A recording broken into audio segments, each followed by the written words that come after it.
Nous sommes aujourd'hui mardi 27 mai et vous êtes à l'émission Le Breuvage du mardi midi.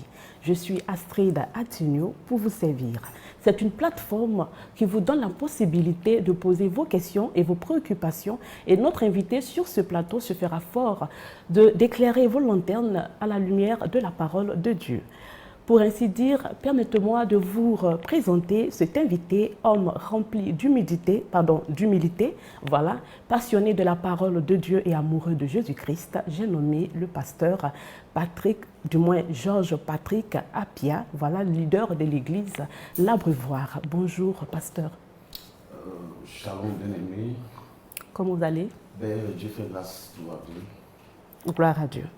Alors, pasteur, on va, avant de rentrer dans le vif du sujet, vous allez relater en quelques lignes comment s'est fait votre conversion et votre appel au service de Dieu. Ok, merci. Je pense que, comme pour beaucoup d'entre nous, le Seigneur a un temps, un calendrier précis pour chacun de nous. Et puis, certains ont eu la grâce de venir dans la famille chrétienne, et puis ils vont à l'école le dimanche, ainsi de suite. D'autres, par contre, comme nous autres, ne sont pas nés forcément de parents chrétiens. Et puis, dans notre évolution, dans notre marche, le Seigneur, à un moment donné, comme l'apôtre Paul s'est révélé à nous, il nous a fait rentrer dans son agréable lumière, et il nous a touchés à un moment donné, et c'est ainsi que nous avons accepté de devenir chrétien, de lui donner notre vie. Et nous avons commencé à faire notre petit bonhomme de chemin jusqu'à ce que le Seigneur se révèle véritablement en nous en ce qui concerne le ministère. Alors donc, j'étais, comme je l'ai dit, j'étais d'abord diacre dans un ministère, ensuite pasteur. Et j'ai servi pendant 12 ans et demi pratiquement au plein évangile avec le bishop à Décoya. J'étais pasteur principal de l'église des deux plateaux. J'ai servi pendant 12 ans et demi jusqu'à ce que le Seigneur se révèle à moi et qu'il me dise qu'il a besoin de moi sur un autre champ. Et donc c'est comme ça que, au fil du temps, je me suis retrouvé à mettre sur pied l'église L'Abreuvoir. D'accord. Alors, déjà, on va rentrer dans le vif du sujet. Alors, pasteur, pourquoi ne pas participer à un débat religieux engageant différentes doctrines, selon vous? Bien aimé, nous allons donc... merci pour la question. Et bien aimé, vous qui nous prenez en marche, nous sommes à cette émission dénommée le breuvage du mardi midi. Et le thème que nous abordons en ce moment porte sur la divinité de Christ. Parce qu'on entend ça et là plusieurs personnes, certaines personnes de certaines religions qui s'acharnent contre l'Église de Dieu et dont l'objectif est de démontrer que Christ n'est pas Dieu. Bien aimé, si Christ n'est pas Dieu, ça veut dire que la croix est nulle. Si la croix est nulle, ça veut dire que nous perdons notre temps, nous qui croyons en Christ, ce qui n'est pas vrai, bien aimé.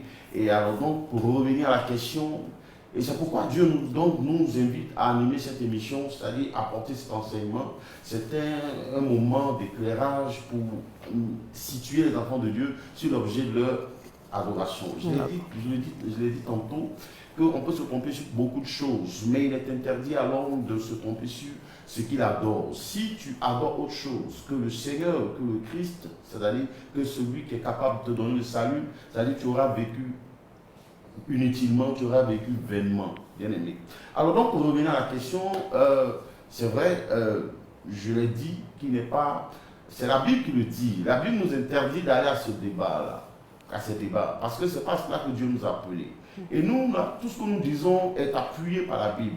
Et donc, nous allons voir dans le livre de 1 Corinthiens 2, verset 14, on va expliquer pourquoi il ne faut pas aller à ce débat. C'est des débats inutiles, bien aimés. Et on va l'expliquer, on va le dire pourquoi. On va le justifier par la Bible. En 1 Corinthiens 2, le verset 14, la Bible dit ceci. Mais l'homme animal ne reçoit pas les choses de l'Esprit de Dieu, car elles sont une folie pour lui. Et il ne peut les connaître parce que c'est spirituellement qu'on en juge. Waouh, c'est magnifique, c'est fort ça. Vous comprenez? Bien aimés, nous sommes des enfants de Dieu, nous sommes des serviteurs de Dieu. Nous ne sommes pas appelés nous-mêmes. Il y a quelqu'un qui nous a appelés, cet homme c'est Jésus. C'est lui qui nous a appelés. Et si nous avons été appelés par lui, nous devons obéir à sa parole, nous conformer exactement à sa parole. Et qu'est-ce qu'il dit? Donc il nous a donné un cahier de charge. Ce cahier de charge, c'est la Bible. Donc qu'est-ce que la Bible dit par rapport à ces débats? Dieu ne nous invite pas à aller sur des plateaux, à animer les débats, parce que ce n'est pas ça l'essentiel. Aujourd'hui, à cause de ces débats contradictoires, on remarque qu'il y a des enfants de Dieu qui renoncent, mal enseignés, mal affermis, qui renoncent donc à leur foi. Et des prétendus serviteurs de Dieu. J'ai dit prétendus parce que celui que Dieu a appelé a eu l'occasion une fois dans sa vie de voir le Christ. Et si tu as vu le Christ, tu ne peux pas le renier, bien aimé. Alors donc, c'est des prétendus serviteurs de Dieu aussi qui se convertissent à d'autres religions. Et donc, le Seigneur nous a interpellés là-dessus pour que nous venions apporter des éléments de réponse assez clairs. Ce pourquoi Dieu nous a appelés, ce n'est pas aller à des débats, mais c'est d'enseigner son peuple afin que son peuple soit affermi. La Bible dit qu'il a ajouté les 5 ministères pour l'affermissement du peuple, du corps de Christ. Et c'est à cela que Dieu nous a appelés. Et donc quand le Seigneur dit, il dit, mais l'homme animal ne reçoit pas les choses de l'Esprit de Dieu, car elles sont une folie pour lui, et il ne peut les connaître, parce que c'est spirituellement qu'on en juge. Alors donc, et ensuite, le Seigneur rebondit ici encore en Matthieu 13. Je vais lire 2 passages. En Matthieu 13 également, le Seigneur nous dit ceci. Quelqu'un pose la question au Seigneur. Sur la même question, quelqu'un pose la question au Seigneur. En Matthieu 13, verset 11, il est dit ceci. Le verset 11, il dit, Jésus leur répondit. Au verset 10 d'abord, les disciples s'approchaient et lui dit, pourquoi parles-tu en parabole? Jésus leur répondit, parce qu'il vous a été donné de connaître les mystères du royaume des cieux et que cela ne leur a pas été donné. Alors donc, la Bible appelle une catégorie de personnes l'homme animal. C'est-à-dire, l'homme animal, c'est qui? C'est celui qui n'a pas l'esprit de Dieu. Donc, les choses de Dieu, la Bible dit que l'évangile est un mystère. L'évangile est un mystère. Et ce mystère-là, pour le comprendre, on ne peut pas le comprendre avec l'intelligence humaine. On ne peut pas le comprendre avec l'intelligence naturelle. Il faut l'esprit de Dieu. C'est celui qui a l'esprit qui est capable de comprendre les choses de l'esprit. La Bible dit assez clairement que c'est spirituellement qu'on en juge. Donc les gens viennent, ils prennent la Bible, ils lisent. Ils ont la lettre, mais ils n'ont pas l'esprit. Et vous allez donc à des débats avec ces personnes-là, mais vous débattez avec des murs. Les gens, c'est les murs qui sont en face de vous. Parce qu'ils ont un objectif, quand ils viennent là, ils parcourent la Bible, ils lisent. Ils n'ont pas l'esprit, ils n'ont pas l'esprit de Dieu. Donc ils ne peuvent pas comprendre les choses du Seigneur. Et donc, eux, ils viennent, ils ont un objectif, c'est de vous convaincre que le Dieu que vous adorez n'est pas Dieu. Il n'existe pas. Oui, il n'est pas Dieu. Il n'est pas Dieu. Donc, c'est-à-dire, eux, ils sont dans cette logique. Donc, quand vous allez débattre avec eux, tant que Dieu ne lève pas le voile qui est sur leur esprit, tant que Dieu ne leur fait pas la grâce de leur donner, de leur accorder l'esprit, la compréhension des choses spirituelles, ils ne peuvent pas. On a vu l'exemple, même les disciples, sur le terrain de Maïs, la Bible dit qu'il y avait 2 disciples qui marchaient avec Christ après sa résurrection. Ils ont échangé avec lui, ils ont marché avec lui tout au long du chemin. Mais ils n'ont même pas été capables de reconnaître que c'était le Christ, jusqu'à ce que le Seigneur leur fasse la grâce. Et c'est lorsqu'il a pris le pain, il a rompu le pain, il a commencé à rendre grâce. C'est là qu'ils se sont rendus compte qu'en réalité, c'était le Christ. Le Christ ressuscité. Vous comprenez? Donc, tant qu'ils n'ont pas l'esprit de Dieu, ils ne vont pas comprendre. Ils se contentent de lire la lettre. Et de venir, ça veut dire, chercher à vous décourager, à vous convaincre que Jésus-Christ, Dieu, ne l'est pas en réalité. Si Christ n'est pas Dieu, ça veut dire que tout ce que nous faisons est vain. Effectivement. C'est vain. Et donc, c'est à nous qu'a été donné, la Bible dit, c'est à nous qu'a été donné de comprendre le mystère du royaume des cieux. Alors donc, ça veut dire que nous qui avons l'esprit, nous qui avons la capacité de comprendre les choses de Dieu, nous devons nous réjouir de la grâce qui nous a été faite. C'est là où nous devons comprendre que c'est toute une grâce que nous avons. Parce que nous sommes à l'aise avec ces choses. Nous ne sommes pas choqués par ces choses. Mais eux, ils sont choqués. Parce que la Bible dit encore, je relis encore 1 Corinthiens 2, verset 14, mais l'homme animal ne reçoit pas les choses de l'esprit de Dieu. Il ne reçoit pas les choses de l'esprit de Dieu. Car elles sont une folie pour lui. Et donc c'est pourquoi ils sont choqués, c'est une folie pour eux. Pour eux, c'est une folie que de croire que Jésus soit Dieu.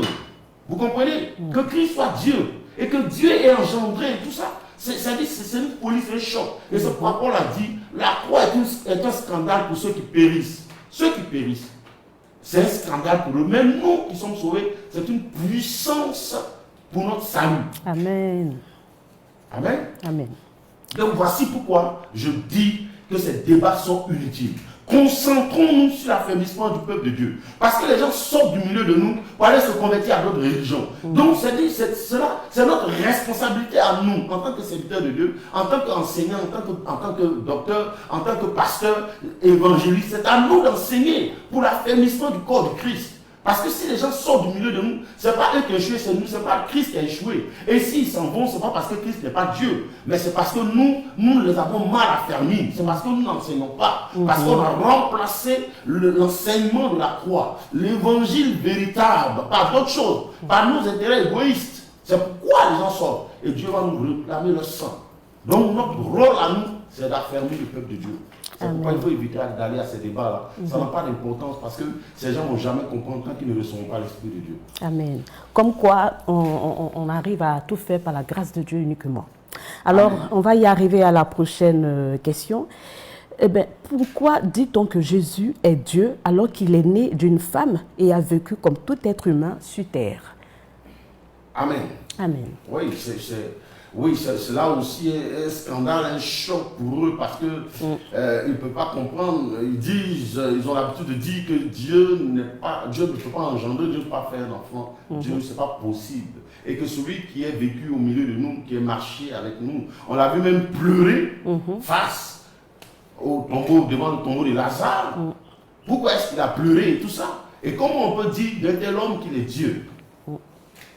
Un homme qui est né d'une femme, voilà. Peut-il être Dieu? Pourquoi est-ce que nous, les chrétiens, on dit qu'il est Dieu? C'est impossible pour eux. Bien aimé, cela nous amène à expliquer un peu, à donner la raison même de la venue du Christ. On va remonter donc, on va aller aux origines de la création. Donc à la Genèse. À la Genèse. Dieu a créé toutes choses. Toutes choses, d'abord. Ensuite, il décide de créer l'homme. Et de tout ce que Dieu a créé, l'homme seul est fait à l'image de Dieu. L'homme, donc, est la représentation directe de Dieu. Et la Bible nous dit en Genèse 2, à partir du verset 7, la Bible dit ceci: L'Éternel Dieu forma l'homme de la poussière de la terre. Il souffla dans ses narines un souffle de vie, et l'homme devint un être vivant. Dans certaines versions, il est dit l'homme devint une âme vivante. Qu'est-ce que ça veut dire? Dieu forme l'homme, produit l'homme, mais l'homme est inanimé, l'homme était sans vie. Et donc, quand il finit cette première étape, Dieu va souffler en l'homme. Il met en lui un souffle. Mais ce souffle qui est entré en l'homme est une partie de Dieu, donc qui est entré en lui. Donc Dieu, qui est la vie éternelle, lorsqu'il souffle en l'homme, l'homme reçoit la vie et l'homme devient donc une âme vivante. Vous comprenez? Et Dieu l'a fait exprès, il l'a fait à dessein. Pourquoi Dieu l'a fait ainsi? Dieu avait la possibilité de produire en l'homme la vie, de l'animer, mais non, il a soufflé en lui. Dieu met une partie, et comme je le disais tantôt, c'est une partie de Dieu qui rentre en l'homme. Et donc Dieu le fait exprès pour que l'homme soit amené à le chercher, pour que l'homme soit amené à l'adorer. Et c'est ce qui explique le fait que tous les hommes, peu importe leur race, leur couleur de peau, sont en quête permanente du divin. Les hommes, eux tous, où qu'ils soient, qui qu'ils soient, ils sentent toujours le besoin du divin et également de leurs origines. Oui, de rechercher, mais c'est cette partie de Dieu, c'est-à-dire cette partie de Dieu, l'origine, c'est cela. Et donc, ils sont en quête permanente du divin. Mais donc, dans leur quête de Dieu, de trouver le Seigneur, de trouver le Créateur, les hommes ont choisi plusieurs voies, diverses voies. Donc, c'est pourquoi c'était en la lune, les étoiles, ainsi de suite. Vous comprenez? Mais le véritable. Et regardez un peu, je le disais la semaine dernière, tous les hommes, de façon inconsciente, disent, quand l'homme décède, on dit il a rendu l'âme.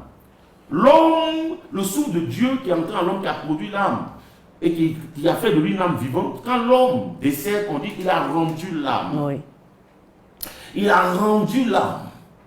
Et le Christ même, sur la croix, avant d'expirer, a dit, Père, je remets mon esprit en tes mains. Ça veut dire que l'âme est un propriétaire. Et qui donc est le véritable propriétaire? Qui est le propriétaire? Parce qu'on dit qu'il a rendu l'âme. Donc on se rend compte que l'âme est un propriétaire. L'homme n'est pas vraiment l'auteur de son âme. Oui. Et donc dans le jardin d'Éden, qu'est-ce qui va se passer? L'homme et la femme vont désobéir à Dieu. Après la chute, qu'est-ce qui va se passer? Dieu va les chasser du jardin d'Éden. Ça va compromettre toute la race humaine. Donc la race humaine est tombée dans l'égarement, dans la perdition. Et donc cette partie de Dieu qui est entrée en l'homme là, Dieu ne pouvait pas laisser donc cette partie de lui comme ça se perdre indéfiniment. Donc Dieu décide de racheter l'homme. Suivez-moi très bien. Dieu décide de venir racheter l'homme. Mais pour que Dieu vienne racheter l'homme qui est fait à son image, il ne peut pas utiliser un animal pour racheter celui qui est fait à son image. Vous comprenez? Un animal ne peut pas racheter l'homme. Il faut donc que ce soit l'homme qui rachète l'homme. Ouais.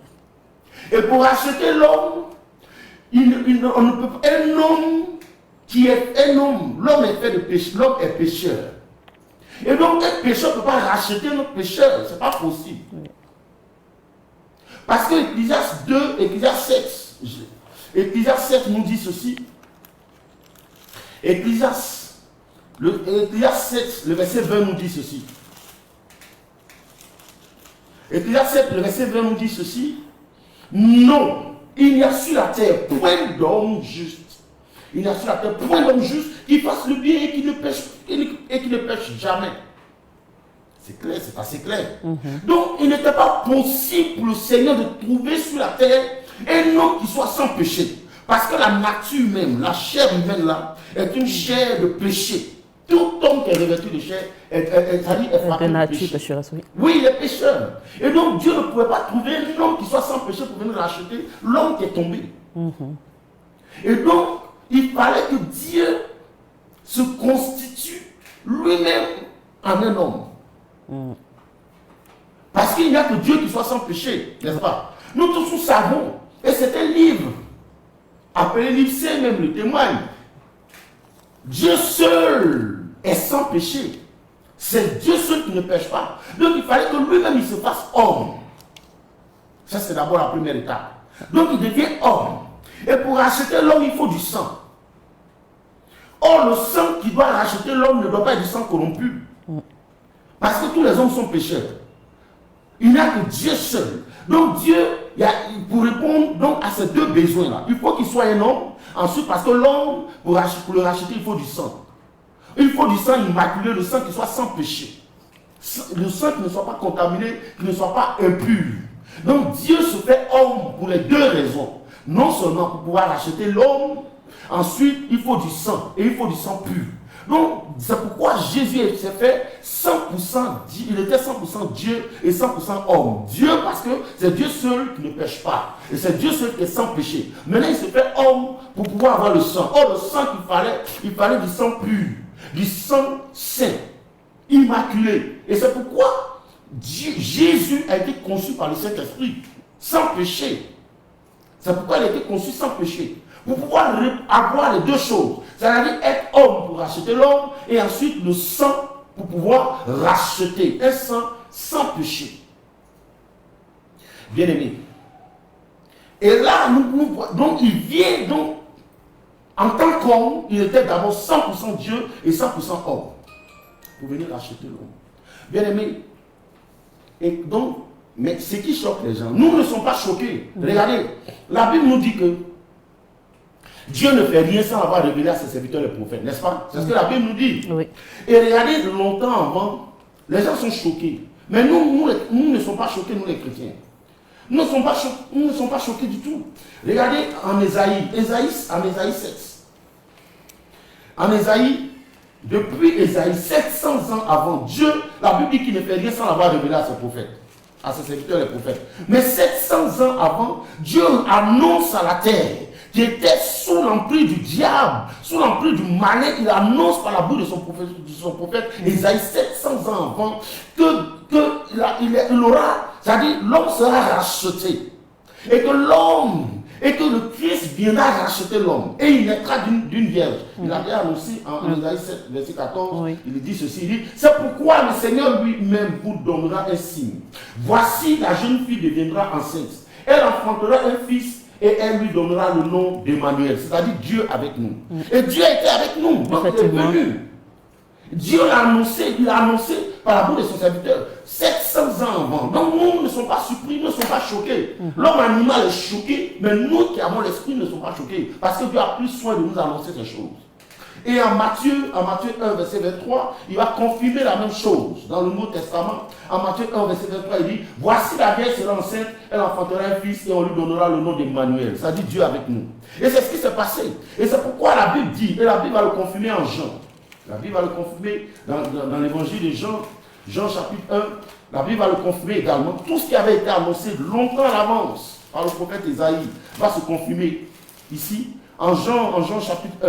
La Bible dit, au commencement était la parole, et la parole était avec Dieu, et la parole était Dieu. C'est-à-dire Dieu, c'est fait chair. Et elle était au commencement avec Dieu. Toutes choses ont été faites par elle, et rien de ce qui a été fait n'a été fait sans elle. En elle était la vie, et la vie était la lumière des hommes. Maintenant, au verset 14, il dit, et la parole a été faite chair. Cette parole qui était Dieu s'est faite chair. Suivez-moi bien, bien-aimés de Dieu.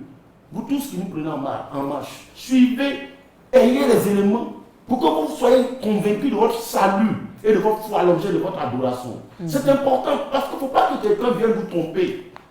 Dieu a annoncé ces choses depuis l'Ancien Testament, qu'il viendrait nous racheter. Le prophète Isaïe l'a annoncé et Jean l'a confirmé. Ce qui a été annoncé par le prophète a été confirmé en Jean. Jean 14, il dit, et la parole a été faite chair et elle a habité parmi nous. Dieu n'a pas caché qu'il viendrait habiter parmi nous. C'est-à-dire en personne d'Emmanuel, c'est-à-dire Dieu avec nous. Et c'est ce qui s'est confirmé. Et la parole a été faite chair et elle a habité parmi nous, pleine de grâce et de vérité. Et nous avons contemplé sa gloire, une gloire comme la gloire du Fils unique venu du Père. Ce que Dieu a annoncé, il a confirmé. Donc c'est quoi votre problème? Qu'est-ce qui vous choque? Qu'est-ce qui vous choque? Les gens disent, on peut être choqués, mais pas nous. Pas nous. La Bible dit qu'au commencement était la parole était Dieu. Et cette parole qui était Dieu, ça a été vu obligé de se faire chair pour venir habiter parmi nous, comme l'a annoncé le prophète 700 ans avant. Et c'est ce qui s'est fait. Et donc, voici pourquoi. Et donc, Jésus s'est fait Dieu. Bien-aimé. Et il s'agit de Christ. Maintenant, nous sommes en train, au cours de cette émission, de démontrer la divinité de Christ. Bien-aimé, on va y aller. Regardez un peu. C'est un livre. Je n'ai pas envie de rentrer dans des débats inutiles et de citer des noms. Mais si vous voulez, on peut les citer.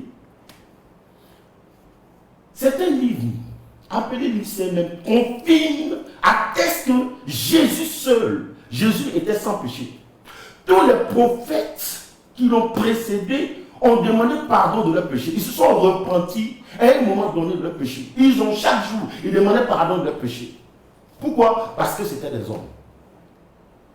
Et donc, il a été le seul sur la terre à n'avoir pas péché. Il a été le seul qui n'a pas péché, qui a vécu en tant qu'homme, 100% homme sur la terre, et puis il n'a pas péché. Comment est-ce que cela peut être possible?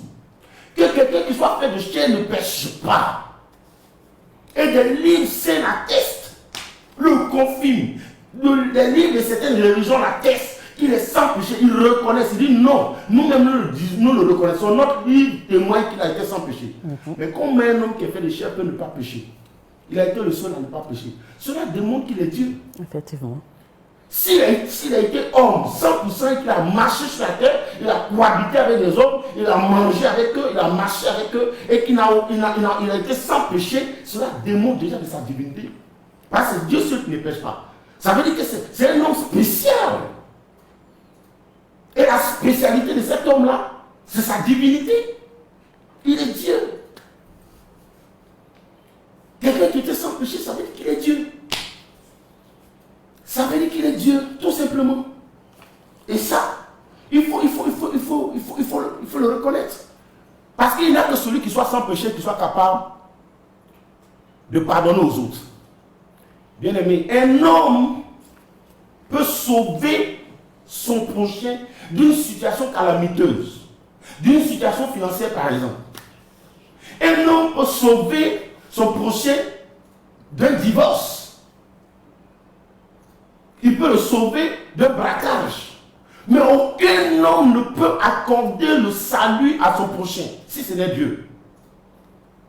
Le seul capable de racheter un homme, d'accorder la vie ou d'enlever, ou ça dit, de dire, de pardonner aux hommes leurs péchés, mais c'est Dieu. Et Jean 1, verset 29 dit, c'est pourquoi la Bible dit, en Jean 1, verset 29, la Bible dit, le lendemain, il vit Jésus venant, c'est Jean-Baptiste, venant à lui et il dit, voici l'agneau de Dieu qui ôte le péché du monde. Aucun homme sur la terre ne peut ôter le péché de son prochain. Nous savons tous que le péché, c'est le péché qui occasionne la mort. La mort est la conséquence, est la résultante du péché. C'est parce qu'il a péché qu'il est mort. Maintenant, Jésus est désigné comme l'agneau de Dieu qui ôte le péché du monde. Et ça, s'il est capable d'ôter le péché du monde, s'il est capable d'accorder aux hommes le pardon, ça veut dire qu'il est Dieu. Parce qu'aucun homme ne peut dire à son ami, aujourd'hui, tes péchés te sont pardonnés et tu es sauvé, ça veut dire que tu rentres dans le royaume. C'est faux, c'est ridicule, ça dit c'est pas possible. C'est pas possible. Aucun homme ne peut accorder le pardon et le salut à un individu. C'est Dieu seul. C'est Dieu seul. Et les gens sont choqués. Et les gens sont choqués. Pourtant, son nom, sa personne, il a vécu sur la terre. Il a été le seul capable de ressusciter des morts. Il a été le seul capable d'accorder le pardon, la guérison, la délivrance à des gens qui étaient possédés pendant des années, qui souffraient. Et une chose aussi qu'il faut reconnaître, c'est que il a été le seul capable de dire aux gens, allez en mon nom. Allez en mon nom. En mon nom. C'est-à-dire de tous les prophètes qui se sont succédés là, il n'y a pas un seul qui a été capable d'accomplir un miracle à son propre nom. Jamais. Comme il cite un seul prophète qui a dit en mon nom aujourd'hui, voici ce qui doit se faire. Comme ils disent. Personne ne peut dire allez en mon nom s'il dit allez en mon nom. Et quand il dit ça, allez en mon nom vous guérirez les malades, en mon nom vous imposerez les mots malades seront guéris, vous chasserez les démons. En Marc 16, s'il le dit, ça veut dire qu'en réalité, il est le Dieu de la création. Il est le Dieu de la création. Et quand j'ai pris l'exemple du président de la République, par exemple, parce que le peuple a conféré, et c'est un pouvoir, le pouvoir suprême sur la nation. Même quand on dit que la liste est close et que le président en perd, ou bien il refait quelqu'un, il envoie quelqu'un en son nom, il dit va en mon nom, va avec ce document-là et ce papier et donne ça au ministre, dis-lui que tu viens à faire le président. Mais on est obligé de rallonger la liste, de faire une rallonge, parce que c'est lui qui est le président, le président, le chef de la nation. Oui, le représentant. Et si Jésus n'était pas Dieu, s'il n'était pas créateur, il ne pouvait pas nous envoyer en son nom. Il dit allez faire de toutes les nations mes disciples, les baptisants au nom du Père, du Fils et du Saint-Esprit. C'est ce qu'il a dit. Et on l'a vu. Et les gens sont choqués. Mais, quand on prend Marc, le livre de Marc, en Marc 2, verset 1 à 12, nous allons voir la capacité qu'il a de pardonner. Parce que quand on dit, les gens peuvent avoir l'impression que nous sommes en train de faire de la fabulation, mais on va le voir. C'est-à-dire, il a donné une de ses preuves, moi une preuve qui m'a bouleversé. En Marc chapitre 2, il dit ceci. On va lire un texte à partir du verset 1 à 12. La Bible dit, quelques jours après, Jésus revint à Capernaum. On apprit qu'il était à la maison. Et il s'assembla un si grand nombre de personnes que l'espace devant la porte ne pouvait plus les contenir. Il leur annonçait la parole. Des gens vinrent à lui, emmenant un paralytique porté par 4 hommes. Comme il ne pouvait l'aborder à cause de la foule, il découvrit le toit de la maison où il était. C'est-à-dire qu'ils ont percé le toit, là où les gens, où il était. Et il descendit par cette ouverture le lit sur lequel le paralytique était couché. Jésus, voyant leur foi, dit au paralytique, mon enfant, tes péchés sont pardonnés. Oui. Waouh!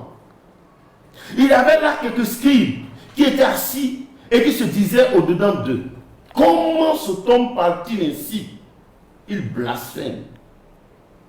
Qui peut pardonner les péchés si ce n'est Dieu seul? La Bible dit, hein, eux-mêmes le disent. Les hommes le disent, hein, c'est-à-dire ils reconnaissent, malgré qu'ils contestaient, c'est-à-dire qu'ils contestaient sa divinité. Mais ils reconnaissaient dans le récit qu'il n'y a que Dieu seul qui peut pardonner aux hommes leurs péchés. Donc c'est pourquoi ceux qui vont se prosterner et puis on leur met la main dessus, et puis après avoir confessé leurs péchés, on leur dit tes péchés sont pardonnés mon enfant. Il faut revoir ta vie, bien aimé, il faut revoir ta vie. La Bible dit assez clairement, c'est Dieu seul. Si tu penses que chaque jour tu vas aller vautrer dans le péché et puis venir, quelqu'un va mettre la main sur ta tête pour te dire tes péchés te sont pardonnés, et puis chaque jour tu vas te refaire les mêmes choses là, tu vas te retrouver dehors. Bien aimé, il faut faire très attention. Et donc, le Seigneur, il dit ici au verset 7, comment se t-on parti ainsi? Il blasphème. Qui peut pardonner les péchés si ce n'est Dieu seul? Waouh! Jésus, ayant aussitôt connu par son esprit ce qu'il pensait au-dedans d'eux, leur dit, pourquoi avez-vous de telles pensées dans vos cœurs? Lequel est le plus aisé de dire? Ah, ça c'est la partie qui, vraiment, ça m'emporte, quoi. C'est pas possible. Il dit, lequel est le plus aisé de dire au paralytique, tes péchés sont pardonnés, ou de dire, lève-toi, prends ton lit et marche. C'est-à-dire, qu'est-ce que Jésus est en train de dire? Quand il dit lequel est le plus aisé, il est en train de dire, qu'est-ce qui est plus facile à faire entre dire à un homme, tes péchés te sont pardonnés, ou prends ton lit, lève-toi et marche. C'est-à-dire, des deux choses, quelle est la plus difficile à faire? Parce que vous êtes en train de tergiverser, vous êtes en train c'est-à-dire de murmurer à ce que j'ai dit à un homme, tes péchés te sont pardonnés. Bon, ok, je comprends. Je comprends. Parce que quand on dit à quelqu'un tes péchés te sont pardonnés, ce n'est pas visible. On ne sait pas si exactement ces péchés lui ont été pardonnés, oui ou non, n'est-ce pas? Ça, je suis d'accord avec vous. Mais je vais vous en donner la preuve. Ok? Il dit, mais nous savons tous que c'est à cause du péché qu'est venue la mort. C'est à cause du péché qu'est venue la mort. Et je lui dis que ces péchés sont pardonnés. Et vous êtes choqués, vous êtes scandalisés. Ok, d'accord. Il n'y a pas de problème. Je vous concède cela. Maintenant, je vais vous en donner la preuve.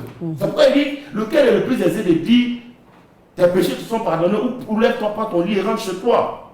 Il dit, mais afin que, au verset 10, or, afin que vous sachiez que le Fils de l'homme a sur la terre le pouvoir de pardonner les péchés. Mais bien aimé, s'il a le pouvoir de pardonner les péchés, il dit que le Fils de l'homme a sur la terre le pouvoir de pardonner les péchés. S'il a le pouvoir de pardonner les péchés, c'est qu'il est Dieu. Il dit maintenant, il dit au verset 11, il dit au verset 10, il dit, or, afin que vous sachiez que le Fils de l'homme a sur la terre le pouvoir de pardonner les péchés, je te l'ordonne maintenant. Ça dit, passe à la démonstration. Je te l'ordonne, dit-il au paralytique, lève-toi, prends ton lit et va dans ta maison. Et la Bible dit au verset 12, et à l'instant même, il se leva, prit son lit et sortit en présence de tout le monde, de sorte qu'ils étaient tous dans l'étonnement et glorifiaient Dieu, disant, nous n'avons jamais rien vu de pareil. Waouh! Démonstration. Ouais. Voilà qui est clair. Bon, vous dites que je ne suis pas Dieu. Or, vous reconnaissez au moins qu'il n'y a que Dieu seul qui a le pouvoir de pardonner effectivement aux hommes leurs péchés. Dieu seul qui a le pouvoir. Bon, ok. Donc, si je ne suis pas Dieu, ça veut dire que je ne peux pas aussi avoir le pouvoir de pardonner aux hommes leurs péchés. Mais afin que vous sachiez que quand je dis tes péchés te sont pardonnés, ils te sont véritablement pardonnés. On va voir maintenant la preuve. Maintenant, lève-toi, prends ton lit et rentre chez toi. Et la Bible dit, à leur grand étonnement, le malade, le paralytique s'est levé, il a pris son lit sous les yeux et il est rentré chez lui. Et les mêmes qui blasphémaient, c'est-à-dire qui murmuraient, ont été obligés, c'est-à-dire de dire, de reconnaître. Ils disent, qu'est-ce qu'ils disent là même? Ils disent ici au verset 12, et ils disent, et à l'instant il se leva, pris son lit et sortit en présence de tout le monde. De sorte qu'ils étaient tous dans l'étonnement et glorifiaient Dieu, disant, nous n'avons jamais rien vu de pareil. Nous n'avons jamais rien vu de pareil. Bien aimé. En fait, c'est cela. Donc, si Jésus a été capable, il n'a pas juste, ne s'est pas juste contenté de dire à un homme, tes péchés te sont pardonnés. Parce que ça relève un peu de l'abstrait, on ne voit pas, on n'entend pas les preuves. Mais il a démontré qu'il est Dieu en pardonnant, en accordant le pardon des péchés d'un individu. Et la personne a été guérie, rétablie, a retrouvé toutes ses facultés, mentales, physiques, tout. Voilà là une preuve palpable. Et voilà une preuve qu'il est Dieu. Voilà là une preuve qu'il est Dieu. Voilà là une preuve qu'il est Dieu. Bien aimé. C'est pourquoi les chrétiens, vous ne pouvez pas douter de la divinité de Christ. Il est le seul qui est capable d'accorder le salut. Et les choses, comment on appelle ça? Actes, on va dans le livre de Actes 4. Actes chapitre 4, le verset 12, l'atteste. La Bible dit, écoutez-moi bien, bien aimé, chrétien, écoutez-moi bien. La Bible est assez claire, assez précise. Il n'y a aucune confusion dans la parole de Dieu. Aucune confusion. Dieu s'est fait chair à cause de toi, parce qu'il fallait l'homme pour racheter l'homme. Un mouton, un animal, un cabri, un porc ne peut pas racheter celui qui est fait à l'image de Dieu. Seul l'homme est créé et fait à l'image de Dieu. Donc on ne peut pas donner un bouc à ta place. Et puis en plus, le sang des animaux là n'est pas frappé d'éternité. Mais celui qui t'a racheté est vivant. Et c'est pourquoi son sein est capable encore de t'accorder le pardon. Son sein est capable de te justifier. Quand on égorge un mouton, c'est terminé. Chaque année, les gens égorgent des milliers de moutons. Après, on a oublié de ramener encore d'autres moutons chaque année. C'est ce qui se faisait autrefois. Et les gens n'avaient même pas le pardon de leur péché. Leur péché était couvert pendant une certaine période. Et après, ils étaient obligés de répéter la même chose, le même sacrifice. Mais Jésus est venu mourir une fois pour tout. Il est ressuscité, il est vivant, donc c'est pourquoi son sang parle toujours pour nous. Son sang est capable de nous défendre, son sang est capable de nous justifier, bien aimé. C'est pas un mouton qui peut te racheter. Comment toi tu fais à l'image de Dieu, tu peux te racheter par un animal? C'est pas possible, ça n'a pas de sens. Il faut que tu comprennes ça. Donc c'est par l'amour pour toi que Dieu se fait homme. Et cela ne doit pas te choquer, parce qu'il a pris le temps de nous l'annoncer, de nous prévenir 700 ans avant. 700 ans, il nous a prévenus. Pour dire qu'elle soit apaisée, parce que bientôt tu obtiendras le salut. Et le Seigneur a donné son sang pour tout le monde. Amen. Oui. Il nous appelle tous au salut. Mais en fait, c'est de cela qu'il s'agit. Il faut que tu saches, il faut que tu aies la certitude de celui, la conviction, la certitude de ton salut. Jésus seul offre le salut. Et cela est précisé, on le confirme ici en Actes 4, verset 12. Il n'y a de salut en aucun autre. Écoutez-moi bien, la Bible est assez claire. La Bible ne tergiverse pas. C'est-à-dire le christianisme, là, comme je le dis, ce n'est pas une religion, c'est une vie. C'est une vie. Parce que celui que nous adorons est vivant. Et il vit en nous par son esprit. Et c'est une vie d'expérience. C'est une vie qui s'expérimente. Dieu fait, c'est-à-dire que tous les chrétiens sont appelés à expérimenter le Christ. Dieu, notre Dieu, là, il parle. Comment celui qui a créé les oreilles petites ne pas parler à ses enfants? Les gens sont étonnés, ils disent Dieu m'a parlé, Dieu m'a parlé. Comment Dieu t'a parlé? Mais Dieu vit en nous par son esprit. Il nous a donné son esprit, il a mis son esprit en nous. Donc il nous parle. S'il est pour nous un père c'est celui qui parle à son enfant. Et un père, quand son enfant lui pose des questions, il répond à son enfant. Notre Dieu est vivant, il parle. L'homme animal peut en être choqué, mais pas nous. Mais pas nous. Nous n'avons pas le droit. La Bible dit, il n'y a de salut en aucun autre, car il n'y a sous le ciel aucun autre nom qui a été donné parmi les hommes, par lequel nous devions être sauvés. C'est assez clair. Aucun autre nom. Bien aimé. Mais attends. C'est comme, mais nous sommes tous des humains, nous sommes tous ivoiriens. Mais il y a des entreprises qui existent en Côte d'Ivoire. Ce n'est pas parce que l'entreprise est sur le territoire ivoirien que toi tu es ivoirien que tu peux y accéder à n'importe quel moment. Non, ça n'a pas de sens. Dieu a créé tous les hommes, il a son royaume. Mais la carte d'accès à son royaume, ça s'appelle Jésus. C'est ce que la Bible est en train de nous dire ici. Il faut, tant que tu n'as pas cette carte d'accès, tu ne peux pas passer. Tant que tu n'as pas cette carte d'accès, tu ne peux pas passer. Tu ne peux pas passer au royaume. Donc la seule carte d'accès au royaume de Dieu, là, au royaume des cieux, c'est Jésus. Amen. Non, c'est Jésus. Amen. Dieu se reconnaît en un seul, c'est Christ. La Bible dit pas de salut ici. C'est pas comme dans certaines religions où les gens disent, si tu meurs, on va mettre tes biens ici dans une balance, on va mettre l'autre, c'est faux. Nous, dans le christianisme, quand tu es sauvé, toi-même tu sais. La Bible dit l'Esprit de Dieu rend témoin à notre esprit que nous sommes enfants de Dieu. C'est-à-dire c'est la seule, c'est-à-dire c'est en Jésus seul que tu sais si tu es sauvé ou pas. Si ta vie est correcte ou pas, tu le sais, toi-même tu en es conscient. Tu en es conscient. C'est-à-dire nous sommes là, tout de suite. Nous qui sommes là, moi-même qui parle, je connais ma vie. Quand je regarde au Seigneur, c'est le miroir, c'est le seul miroir qui réfléchit, qui reflète la véritable image de ce que nous sommes. Sans aucune ambiguïté. Quand tu te mis en Christ, quand tu te mis dans sa parole, tu sais si le Seigneur revient tout de suite, si tu vas être sauvé ou pas. Et d'ailleurs, tous les autres livres reconnaissent qu'il est parti, il reviendra aussi. Il reviendra, tous les autres, les prophètes qui sont morts, ils ne reviendront plus jamais. On ne va plus jamais les revoir.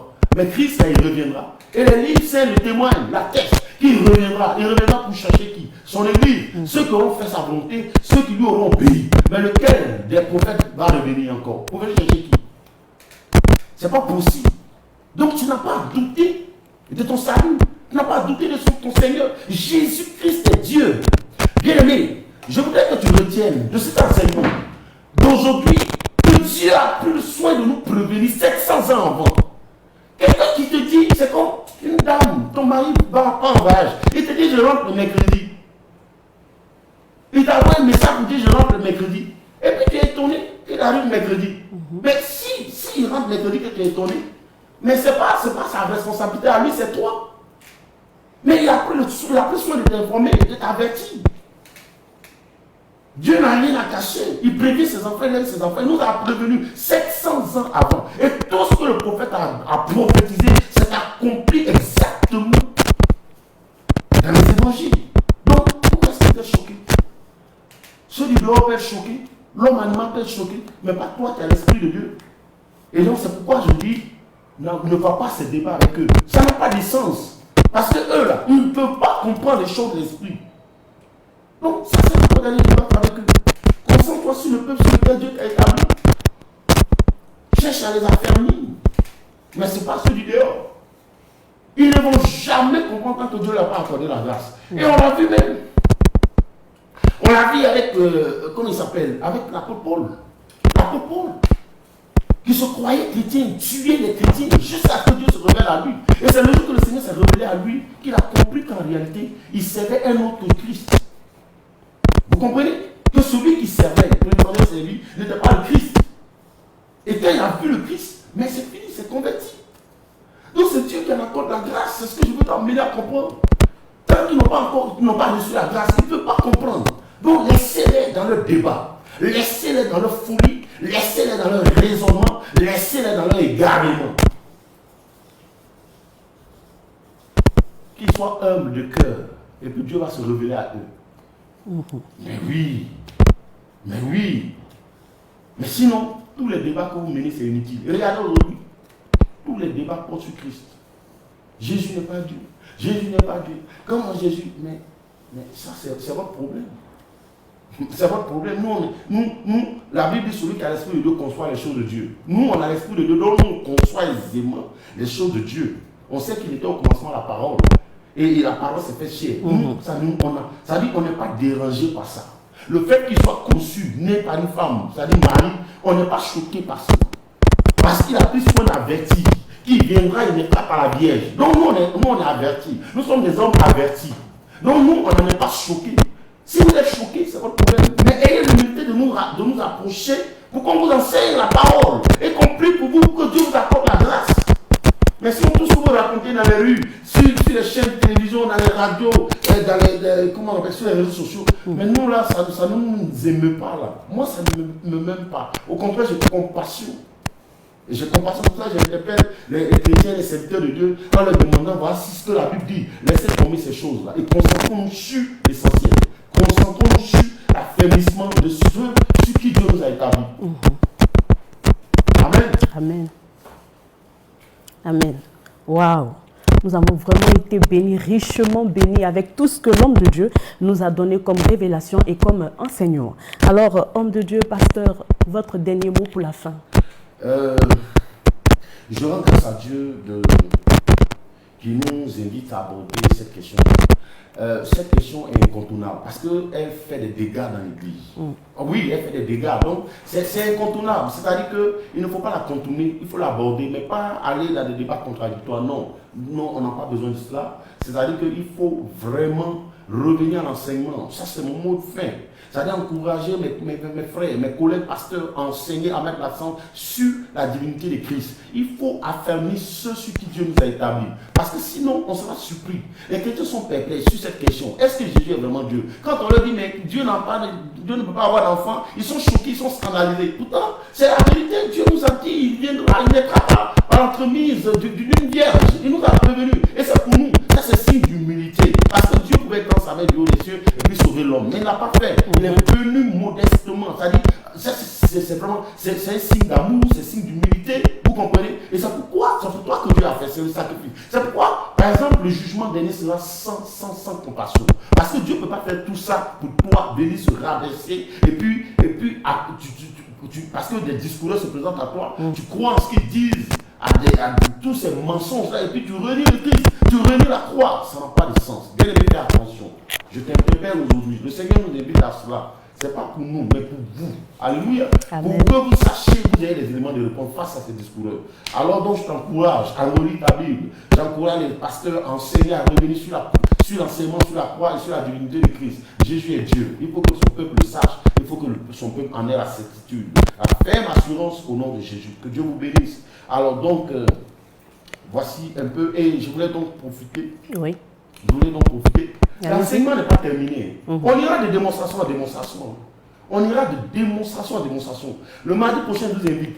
Et je voulais donc profiter aussi pour présenter nos excuses parce qu'on a plus du retard. Vous savez, c'est une nouvelle émission qui commence.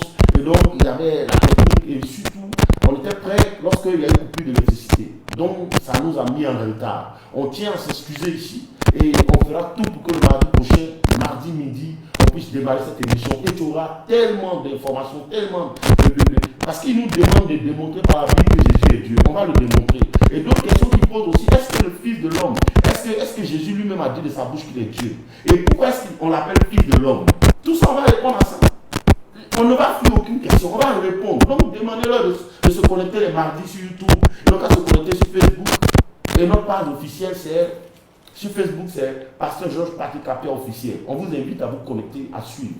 Nous ne fuyons pas les questions, mais nous n'irons pas au débat. Si les gens ont besoin d'être enseignés, qui nous suivent, ils auront les renseignements, ils auront les réponses à leurs questions. Mais nous n'irons jamais nous asseoir sur un plateau avec eux pour débattre inutilement, alors qu'on aurait pu consacrer ce temps à enseigner le peuple de Dieu. Bien aimé. Donc sur Facebook, vous avez c'est Pasteur Georges Patrick Capia officiel. Sur YouTube, c'est Pasteur Georges Patrick Capia.